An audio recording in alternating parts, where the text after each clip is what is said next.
Genesis chapter 43. Now the famine was still severe in the land. So when they had eaten all the grain they had brought from Egypt, their father said to them, "Go back and buy us a little more food."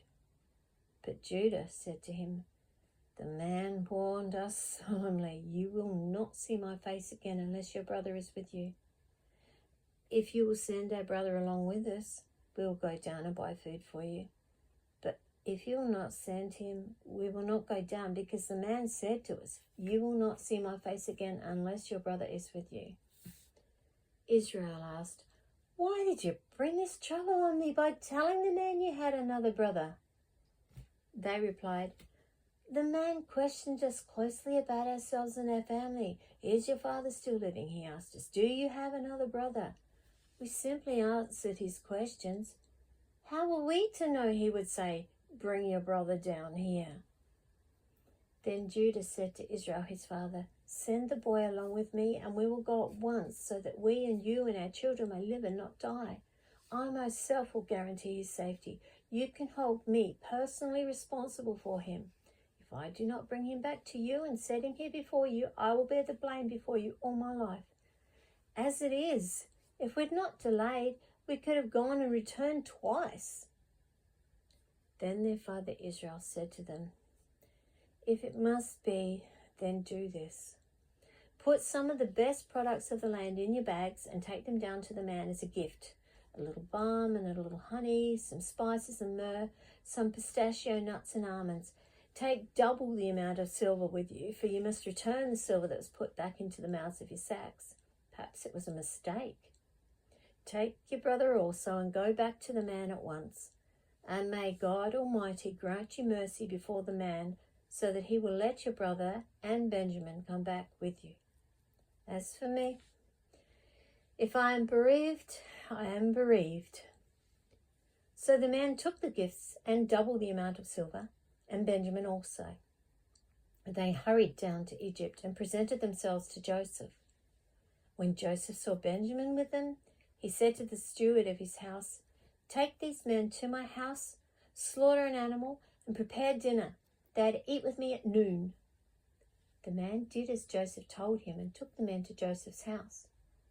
Now the men were frightened when they were taken to his house. They thought, "We were brought here because of the silver that was put back into our sacks the first time. He wants to attack us and overpower us and seize us as slaves and take our donkeys." So they went up to Joseph's steward and spoke to him at the entrance to the house.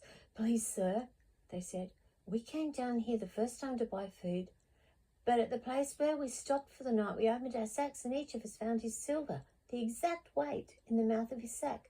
So we brought it back with us. We've also brought additional silver with us to buy food. We don't know who put our silver in our sacks."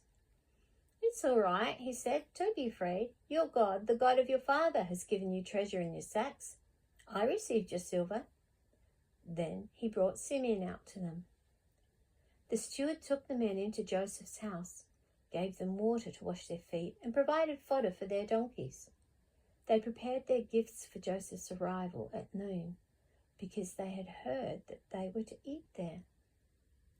When Joseph came home, they presented to him the gifts they had brought into the house, and they bowed down before him to the ground.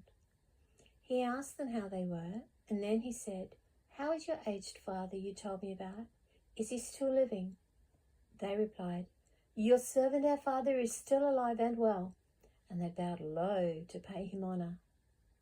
As he looked about and saw his brother Benjamin, his own mother's son, he asked, "Is this your youngest brother, the one you told me about?" And he said, "God be gracious to you, my son."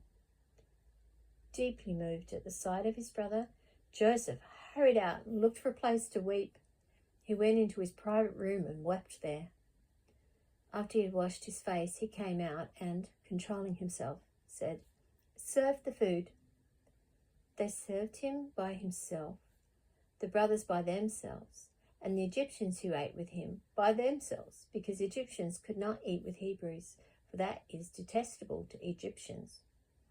The men had been seated before him in the order of their ages, from the firstborn to the youngest, and they looked at each other in astonishment.